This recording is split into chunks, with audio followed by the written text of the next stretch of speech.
Muchas gracias, señor César Montaño. Seguidamente, escucharemos al señor José Carlos Saavedra, socio de Apoyo Consultoría.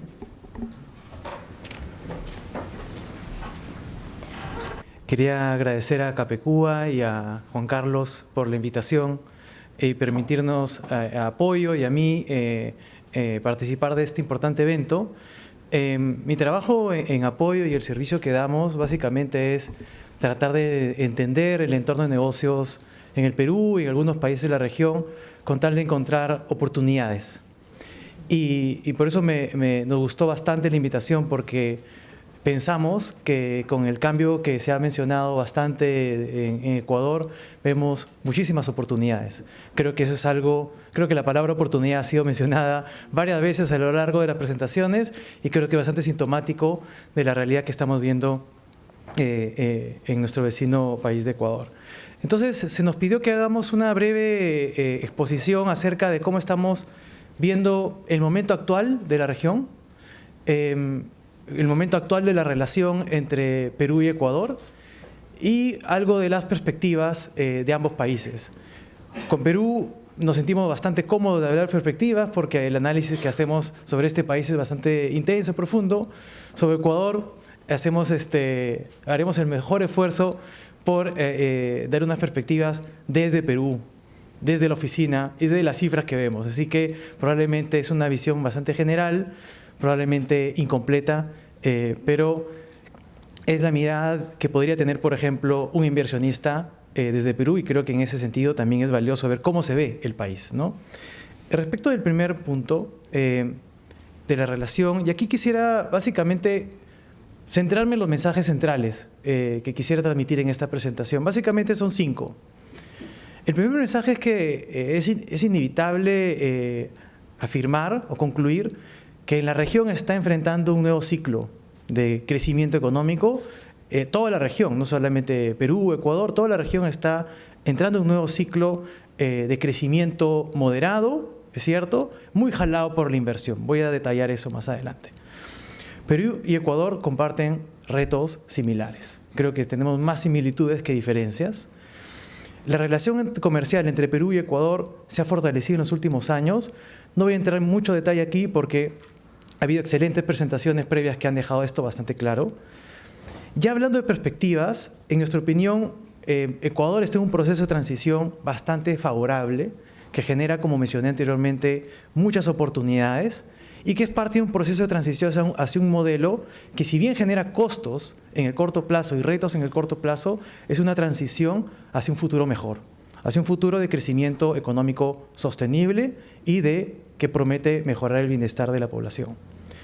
El reto para Perú es algo distinto. El reto para Perú es de destrabar algunos motores de crecimiento. Para muchos que analizamos la economía peruana, claro, la economía peruana crece a buena tasa, 4% más o menos, pero para los que estamos haciendo negocios en el Perú es frustrante saber que podríamos estar creciendo mucho más rápido que eso, ¿no? Es un comentario que voy a hacer al final. Respecto al primer punto, sobre el nuevo ciclo, el nuevo momento de la economía latinoamericana. Si uno ve no el PBI, sino diferentes componentes de la actividad económica, como por ejemplo uno muy importante para generar empleo, bienestar, crecimiento de largo plazo, es la inversión. La inversión está entrando claramente en un nuevo ciclo. Durante el periodo 2014, 2015, 2016, la inversión en toda la región cayó. Año tras año era cada vez menor. He explicado eso en parte por la caída de precios de metales, la caída del precio del petróleo, pero ese entorno negativo ha dado la vuelta. Y ahora estamos empezando un nuevo ciclo de crecimiento, si bien son tasas no espectaculares a nivel agregado, 2% más o menos de la inversión, es un cambio muy importante y que se está sintiendo a nivel empresarial. ¿Qué está detrás de este cambio de ciclo? Los precios de los metales y el precio del petróleo de alguna manera ahora son algo más favorables de lo que eran antes, pero también hay un ciclo político en varios países de la región que genera expectativas positivas en el sector empresarial. Hay países que están ordenando la casa respecto de malos manejos económicos o macroeconómicos realizados en el pasado. Esto, cuando uno lo traduce allá a la actividad económica en su conjunto, vemos, como está en el gráfico que ven a su derecha, que es la actividad económica, el PBI total. En el Perú es el único país donde llamamos PBI, ¿no? En el resto de países es PIB. El crecimiento ha retomado tasas positivas a ritmo de 2%. Con diferencias importantes, como quizás al fondo no se ve, pero diferencias importantes tasa de crecimiento entre países, ¿no? Algunos países al ritmo de 3, 4%, otros países que están haciendo ajustes necesarios y buenos para el largo plazo, esos ajustes tienen un costo en el crecimiento en el corto plazo. Por eso es que economías como Brasil, Ecuador y Argentina, con tasas de crecimiento relativamente menores o negativas en el caso de Argentina. Sin embargo, un reto común para muchos países es que durante los periodos de tasa de interés muy bajas o los periodos en el que algunos países manejaron mal sus políticas macroeconómicas, algunos países acumularon mucha deuda y descuidaron el balance fiscal o la salud de las cuentas fiscales de sus economías. Tenemos economías como Bolivia, Brasil, con déficits fiscales bastante elevados que tienen que hacer algunas correcciones, tarde o temprano tienen que hacer correcciones, con deudas públicas bastante elevadas, y eso hace que muchas economías y algunos países tengan que enfrentar el reto de corregir estos desbalances. Ya la embajadora comentó de las políticas que están siendo aplicadas en Ecuador en este aspecto, pero no solamente es un caso de Ecuador, vemos eso en varios países como los que están en pantalla. En el déficit fiscal, como ven a la derecha, que es el desbalance de las cuentas fiscales, es decir, un nivel negativo quiere decir que el gobierno está gastando más de lo que ingresa, y eso es algo que se puede hacer durante un par de años, 1 o 2 años, pero no puede hacerse de manera permanente. Entonces algunos países tienen que hacer ajustes importantes. Y acá cuando uno compara y ordena los países, o algunos países de la región en función a la necesidad de hacer ajustes fiscales y lo que están haciendo, vemos algunos grupos. Por ejemplo, arriba a la derecha están los países que tienen necesidad de hacer ajustes fiscales. Tienen que reducir el tamaño del Estado, reducir salarios, incrementar la recaudación, etc. Y también están ahí los países que están haciendo cosas. Arriba a la derecha son países que necesitan hacer cosas y están haciendo cosas. Por ejemplo, se destaca el caso de Argentina y Ecuador, que recientemente han llegado a acuerdos bastante ambiciosos con el Fondo Monetario. Digamos, más abajo está Colombia, Perú y Chile, que no tienen tanta necesidad de hacer ajustes porque tampoco es que se descuidó de manera tan marcada la salud de las cuentas públicas. Ellos están haciendo algunas cosas, digamos, es un punto medio. Lo que sí quisiera llamar la atención es sobre el caso boliviano, y es que tiene elevada necesidad de hacer ajuste, con una deuda elevada, déficit fiscal elevado, con reservas internacionales cayendo, claramente en una senda poco sostenible, pero que vemos poco esfuerzo por hacer avances en este aspecto. Nuevamente, esto es un análisis de escritorio de lo que dicen las cifras, seguramente es una visión incompleta, pero a nosotros nos preocupa ver un poco lo que estamos viendo en Bolivia. El ciclo político quizás postergue algo más estos esfuerzos que tienen que darse tarde o temprano de resolver los problemas de cuentas fiscales. Entonces, buena parte de lo que probablemente veamos en varios países de la región depende del capital político, de las políticas que se realicen, está más en el ámbito político que en el ámbito económico, porque varios países tienen retos que implican sacrificar de alguna manera capital político, ¿no? Por ejemplo, en Argentina, en Brasil, tiene que haber reformas previsionales de mayor o menor magnitud, control de los salarios públicos. En Chile tienen una reforma de pensiones y tributaria pendiente, en Colombia también, desde que empezó, ¿no?, el tema del IVA, de la extensión a otros productos que tenían exoneraciones, ha sido un proceso bastante difícil. Y en Perú tenemos también el reto de aumentar la base tributaria. La informalidad es bastante elevada, la evasión es bastante elevada, siempre se carga con impuestos a las mismas empresas grandes de siempre, pero la evasión es muy importante. Entonces, en realidad, a lo largo de toda la región hay retos importantes que, como mencioné, son retos que quizás bordean o están cada vez más vinculados a los retos políticos que a los retos económicos. Esa es una mirada general de la región. Es un nuevo ciclo y es un ciclo que genera oportunidades, pero ciertamente también retos. Respecto al segundo punto que quería hacer, y es que Ecuador y Perú comparten retos similares. Cuando uno ve los tamaños de las economías entre Ecuador y Perú, Perú tiene una economía un poco más de 200.000 millones de dólares y Ecuador una economía de poco más de 100.000 millones de dólares. Uno podría decir que una economía es el doble que la otra y mucho más grande, pero ambas economías son pequeñas. Cuando uno lo ve en perspectiva, esas diferencias se vuelven pequeñas cuando uno ve el tamaño de otras economías. Y la verdad es que buena parte de esas diferencias se explican por el tamaño de la población. Las diferencias no se explican por el nivel de vida necesariamente entre las dos poblaciones, se explican porque Perú tiene prácticamente más o menos, un poquito menos del doble de población que Ecuador. Pero uno compara los ingresos promedio, que es lo relevante para hablar de nivel de vida, los ingresos promedio son bastante parecidos, ¿no? 6.000 dólares al año en el caso de Ecuador, 7.000 dólares al año en el caso de Perú. No hay grandes diferencias. Las diferencias se dan con Argentina, con Chile. Esas son diferencias importantes. Es decir, un reto similar que tenemos en Ecuador y Perú es que tenemos todavía que crecer muchísimo. No podemos contentarnos con el nivel de producción que tenemos y tenemos el reto todavía pendiente en ambos países de crecer para mejorar el nivel de vida de nuestras poblaciones. Ese es un reto, creo que es compartido. El otro reto tiene que ver con nuestra dependencia, vulnerabilidad, que todavía se mantiene de los commodities o la exportación de minerales o de petróleo en ambos casos. El gráfico de la izquierda, que es bien barroco, está bien cargado, muestra básicamente qué porcentaje de las exportaciones depende de commodities. Y vean que Ecuador y Perú están juntos. 73-74% de las exportaciones dependen de alguna manera de commodities y no de productos industriales o servicios, etc.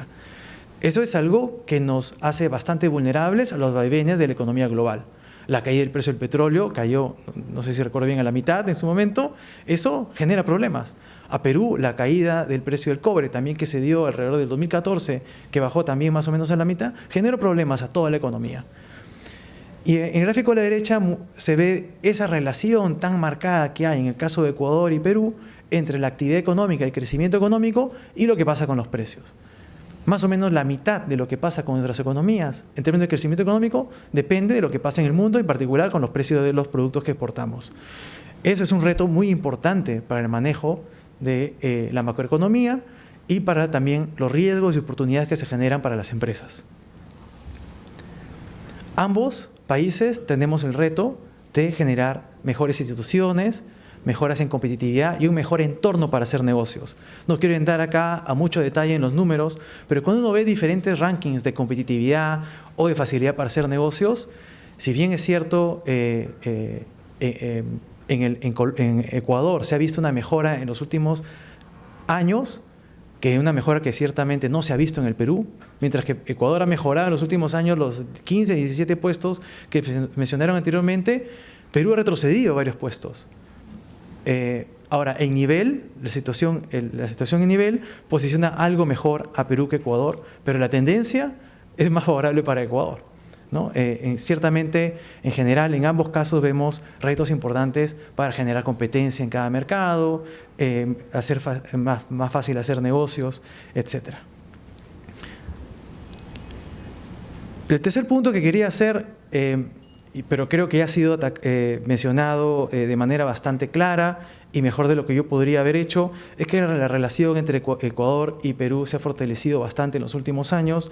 Cuando uno ve la dinámica de exportaciones, importaciones, ahí es cada vez más importante. Estos vaivenes que ven en las importaciones peruanas de productos ecuatorianos, básicamente los vaivenes en el precio del petróleo, no tiene que ver tanto con la variación de volúmenes importados. Es muy importante el aspecto del petróleo en términos de importación, eso ya se mencionó. Pero ciertamente en los últimos años las exportaciones de Ecuador a Perú han crecido de manera importante, ¿no? Incluso cuando uno saca del mapa las exportaciones de petróleo, han crecido a tasa de 7%, lo que es una tasa bastante importante. Las exportaciones de Perú a Ecuador están más relacionadas a la industria alimentaria. Acá vemos aumento de comercio, mayor intensidad en ese comercio, Pero algo que no se ve aquí, y es algo que nosotros en la oficina vemos cada vez más claro de los últimos trimestres, es un renovado interés por parte de empresas peruanas para invertir en Ecuador. Este cambio de modelo, estas expectativas, este ánimo reformista, se está viendo con mucho interés por empresas peruanas de diferentes sectores económicos. Eso es algo que creo que debe ser mencionado y atendido. La cuarta idea que quería transmitir ya tiene que ver con cómo vemos las perspectivas de Ecuador. Ciertamente es unas perspectivas bastante positivas. Se podría decir, sobresimplificando, que antes del cambio de gobierno, el gobierno priorizaba el corto plazo en desmedro del largo plazo. Ahora este gobierno, lo que vemos desde la oficina, es un gobierno que está pensando en el largo plazo, en mejorar de manera sostenible el nivel de vida de la población, aceptando el costo de corto plazo. No hay que hacer ajustes que son necesarios, pero son ajustes que seguramente le quitarán algunos puntos de crecimiento al PBI, pero que le van a dar muchos puntos de crecimiento al PBI en los próximos años si es que son políticas que se mantienen hacia adelante. El gobierno ha asumido el reto de mejorar el entorno de negocios. Se han hecho muchísimas medidas, ya han sido mencionadas por la embajadora de Ecuador en el país, incentivos tributarios, mesas sectoriales, un acercamiento que no se veía en mucho tiempo entre el sector público y el sector privado para pensar en un país de manera conjunta, búsqueda de tratados comerciales que ya se mencionaron, retiro de salvaguardias, búsqueda de sostenibilidad fiscal que ya mencioné con el acuerdo, por ejemplo, con el Fondo Monetario, pero a la derecha está de alguna manera el costo que se está asumiendo. Hacer reformas, hacer ajustes, ordenar la casa no es popular. Por eso es que el reto es buena cuenta político, no es popular. Pero hay que ser valiente de alguna manera, hay que tomar la valentía para hacer estas reformas a pesar del costo político que eso puede generar en este país o en cualquier otro. Reducir el Estado no es popular, pero eso es una medida que se tiene que hacer y es una buena noticia en general. Evidentemente está la necesidad de corregir los desbalances fiscales. Ahí ya se mencionó los acuerdos y se están haciendo medidas concretas, fusión de ministerios, eliminación de algunas empresas públicas, reducción de empleados públicos, incentivos a la inversión privada, etcétera. Se está haciendo muchísimas cosas que no vale la pena tanto detallar, pero son aspectos que generan mucho optimismo hacia adelante. Los retos macroeconómicos, sin embargo, son muy importantes. Me parece que el país necesita levantar del mundo 7.000 millones de dólares este año en una economía de 100.000, 7% del PBI, levantarlo no es una cosa fácil. En los últimos años, y en parte por el manejo de los salarios públicos, de los empleos públicos, los salarios han crecido más que la productividad en Ecuador. Eso es un aspecto que ha afectado la competitividad y la productividad del país. El tipo de cambio, evidentemente, no hay tipo de cambio nominales del dólar, pero cuando uno ve el tipo de cambio real, ¿no? La economía se ha apreciado y eso también tiene que ver con la pérdida de competitividad de la economía. Las reservas son bajas, en una economía dolarizada eso es muy importante y muy riesgoso, solamente cubren 1,5 meses de importaciones. Entonces necesitan generar entrada de dólares a la economía para poder sostener el crecimiento del crédito, por ejemplo, y hay mucho espacio para mejorar la autonomía del Banco Central. A mí me parece que un foro de este tipo es muy importante para atacar una de las balas de plata más importantes para Ecuador hacia adelante, que es atraer inversión extranjera directa. Si ustedes ven, atraer inversión extranjera directa ataca mucho de estos puntos. Inversión extranjera directa genera entrada de dólares de manera sostenible en el tiempo, genera mejoras de productividad, genera empleo y genera mejores salarios, pero de manera más saludable, que es mejoras en productividad, y genera una mejor balance de la cuenta de capitales que se mencionó anteriormente. Por eso foros de este tipo, el trabajo de Capecúa son muy importantes para acompañar al gobierno en estos esfuerzos de ordenar la casa y generar un futuro próspero de manera sostenible.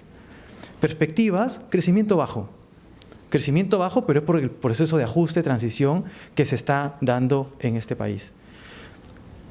La apuesta, en todo caso, y un upside que puede tener Ecuador es que convence a los inversionistas de que el modelo nuevo, positivo, está para quedarse, esto puede empezar a gatillar entrada de inversión extranjera directa y también una menor percepción de riesgo. La percepción de riesgo genera costos de financiamiento muy elevados a Ecuador, ¿no? El riesgo país de alguna manera refleja eso. Un elevado riesgo país es elevados costos de financiamiento cuando hay elevada necesidad de financiamiento. El costo de financiamiento para Ecuador es elevado. El riesgo país está por los 6 puntos porcentuales por encima de las tasas de referencia equivalentes en cada caso. En el Perú está la tercera parte de eso, ¿no? Si eso baja, el costo de financiamiento baja para Ecuador, la maquinaria y el modelo empieza a dar resultados de manera más clara en el corto plazo. Para Perú hay retos, evidentemente. El reto similar con Ecuador, ya lo mencioné, aumentar el ingreso promedio, mejorar las condiciones para hacer negocios, pero en el Perú tenemos un reto particular y es de destrabar los motores de crecimiento que están de alguna manera dormidos. La economía peruana se ha estacionado una tasa de crecimiento alrededor de 4%. No voy a entrar mucho en detalle acá, pero es una tasa bastante mayor de la que vimos en 2014, 2015, que está alrededor de 2%. Hemos pasado de 2 a 4%. Es una aceleración importante y que genera que algunos mercados se empiecen a reactivar. Vivienda, por ejemplo, retail moderno, financiamiento, crédito, servicios, etc. Todo empieza a reactivarse. ¿Pero qué está detrás de ese sostenimiento de tasa de crecimiento de 4%? Sobre todo en el paso 2018 a 2019, donde también se espera una tasa similar al 4%, la economía global es un signo de interrogación, porque la economía global se está desacelerando, pero las condiciones de financiamiento son muy positivas. Los costes de financiamiento en el Perú y los costes de fondeo de los bancos son bastante bajos. El tipo de cambio está estable, el riesgo del país es bajo, inversionistas extranjeros comienzan a comprar bonos peruanos. El mundo financiero externo para Perú es muy positivo. La actividad económica, el volumen importado en nuestros socios comerciales está debilitándose. Entonces, en ese balance, ¿cuál es el efecto mayor? Hay un signo de interrogación de cuánto nos pueda pegar la desaceleración del mundo. Pero hacia abajo, claramente, tenemos algunos problemas que tienen que ver con la gestión pública. La inversión de infraestructura de uso público, inversión pública directamente o de APPs, está cayendo. Ha habido cambio de autoridades locales y regionales que demoran un año en aprender a gastar y este año esperamos que la inversión pública caiga cerca de 8% o 7%. Tenemos concesiones paradas que involucran varios miles de millones de dólares que podrían generar empleo y dinamizar la inversión, pero que no están avanzando por problemas de adenda, expropiación de terrenos, problemas diversos, pero todos relacionados con problemas de gestión pública. Actividades primarias este año no van a crecer mucho por problemas técnicos. La única bala de plata que mueve la actividad económica este año en el Perú, la más importante es la inversión minera. Y esa inversión minera se aplica por 3 proyectos mineros: Quellaveco, Mina Justa y la ampliación de Toromocho. Retrasos en alguno de ellos y este motor empieza a tener algunos problemas. Y evidentemente el consumo, que es un resultado de todo esto, es un buen sostén al crecimiento. En el Perú también hemos visto este ciclo de crecimiento de la inversión que también vimos a nivel de América Latina. Se parece bastante el gráfico, de hecho, en la inversión total de Perú con la de América Latina. Ahora la inversión total en Perú crece cerca de 5%, pero vean a la derecha, si se ve al fondo, las dos barras de arriba muestran, ok, la inversión crece, pero ¿qué crece de la inversión? La inversión minera el año pasado, de 2018, creció 20%. Una tasa gigante, muy alta. Y este año se espera que vuelva a crecer 20%, es decir, 40%, más de 40% acumulado en 2 años. Eso está moviendo muchísimo la actividad económica. Pero miren la contraparte abajo del gráfico, que es la inversión de uso público. Es una caída de 6% por los problemas que mencioné. Al medio está todo el resto de la inversión privada que tiene que ver con proyectos medianos, pequeños, diversificados, retail, manufactura, vivienda, etcétera, servicios. Y ahí vemos una tasa buena, ok, de 5%, donde también vemos algo de reactivación, un ánimo para invertir cada vez más, pero también, como mencioné anteriormente, mucho ánimo para invertir fuera del país. Entonces los empresarios peruanos empiezan a ver vecinos, entre los cuales se está viendo Ecuador con mucho interés. El gran reto, como dije anteriormente, es destrabar los motores de crecimiento. APPs, que ya lo mencioné, acá pongo algunas cifras. Si yo me hubiese parado en esta reunión en septiembre, en agosto de 2017, les hubiese dicho que la infraestructura va a ser un motor del crecimiento muy importante para el Perú. Porque así se esperaba, habían concesiones importantes de línea 2, gasoducto surperuano, chincheros, hasta uno ya se olvida de los proyectos de irrigación, etc. La línea de inversión en infraestructura que se esperaba en agosto de 2017 es la azul que ven en el gráfico de la izquierda. Se esperaba un crecimiento muy fuerte. ¿Qué es lo que esperamos a septiembre del año pasado? La línea roja. Claramente es una senda mucho menos positiva de lo que inicialmente se esperaba, y acá están los problemas de gestión que mencioné anteriormente. Y eso no solamente se da a nivel de APPs y concesiones, sino también a nivel de obra pública directa. Tuvimos, Perú y Ecuador, otra similitud que tienen, estamos vulnerables a los desastres naturales. Perú tuvimos el fenómeno del Niño Costero en el verano 2017 y hubo destrucción de infraestructura, viviendas, servicios públicos en el norte del país. Se asignó un presupuesto gigantesco de 7.000 millones de dólares para atender esta necesidad de infraestructura, y se pensaba gastar en el 2018, el plan era gastar inicialmente 2.000 millones de dólares, un solo año, 2.000 millones de dólares, solamente en la reconstrucción del norte, que podría generar empleo y también, evidentemente, mejorar el nivel de vida de la población afectada por el desastre natural. Luego la meta se bajó a 1.000 millones de dólares, pero lo que efectivamente se gastó fue 400 millones de dólares. Un problema de gestión que afecta claramente el nivel de vida de la población. Y lamentablemente el empresariado peruano, con razón me parece, tiene pocas expectativas de reformas en los ámbitos importantes para Perú. Y es aquí donde vemos con envidia quizás a nuestro hermano ecuatoriano, donde el ánimo reformista es más intenso. La verdad es que acá nos hemos, creo, quedado conformes con nuestro nivel de ingreso y hemos bajado un poco la guardia en términos de reformas importantes. No voy a entrar en detalles, pero fíjense quizás en la primera fila del gráfico, 47% es el porcentaje de empresas grandes, las empresas más importantes del Perú, que dicen que no esperan avances en la reforma laboral. Una reforma muy necesaria y muy importante. Y la gran mayoría, que son las áreas amarillas, esperan en todo caso poco avance en todos aquellos aspectos que son relevantes de mover. Sin crecimiento de la productividad, el crecimiento para Perú de largo plazo se va a quedar a una tasa ok de 3,7%. Pero esa tasa, que si bien es cierto es por encima del promedio de la región, no es suficiente como para el sector formal absorba el sector informal, para que se reduzca la pobreza, para que la clase media aumente o para que el nivel de vida de la población aumente de manera importante. Esta diferencia entre tasa de crecimiento de Perú y Ecuador básicamente se da por el proceso de transición, en el caso de Ecuador que mencioné anteriormente, de mejorar las cuentas fiscales. Esas son las ideas que quería transmitir ahora. No sé si hay espacio para, quizás después para preguntas. Muchísimas gracias.